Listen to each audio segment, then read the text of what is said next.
ചില ശബ്ദങ്ങളും കരച്ചിലും ഒക്കെ ഇവിടുന്ന് കേട്ടോന്ന് വരും. വാതിലും ജനലും ഒക്കെ അടച്ച് അകത്തിരുന്നോണം എല്ലാരും. എന്ത് പറ്റിയടാ ഇവൾക്ക്? എന്തോ കണ്ട് പേടിച്ചതാ. എന്ത് അത്? അച്ഛൻ ആളെ മനസ്സിലായോ? പിന്നെ എനിക്ക് മനസ്സിലായി. ആരാ? നിന്റെ അമ്മച്ചി. എന്റെ ഭാര്യ.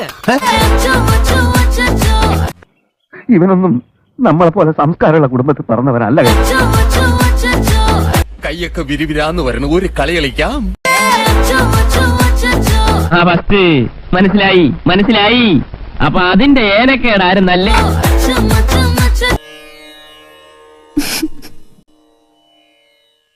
താൻ കൊള്ളാലോടോ തീപ്പെട്ടിക്കുള്ളി. ബേബിച്ച ഒന്നും വിചാരിക്കരുത്. എനിക്ക് നിന്റെ സാധനം ഒന്ന് ടെസ്റ്റ് ചെയ്യണം. എടുത്തൊന്ന് പോച്ചോ. എന്തിന്? തണുപ്പായതുകൊണ്ടല്ല, ഓരോരുത്തന്മാരുടെ നോട്ടം കണ്ടിട്ട് എനിക്ക് കലി വരുന്നു. ഈ പരിപാടിയിൽ കുട്ടിയെ കെട്ടിപ്പിടിക്കാൻ ഏത് റൗണ്ട് വരെ എത്തണം? രാത്രി എല്ലാരും ഉറങ്ങിയിട്ട് ഞാൻ വരാം. നമുക്ക് ഇവിടെ ഇരുന്ന് വെളുക്ക വേഷ കളിക്കാം. ആയുസ് തീർന്നിട്ട് ആർത്തി തീർന്നില്ലേ? എന്തൊരു ഒലിപ്പ്. പെണ്ണുങ്ങളെ കണ്ടിട്ടില്ലേ? ബോറൻ, ആഭാസൻ, ബ്ലഡി ഫൂൾ.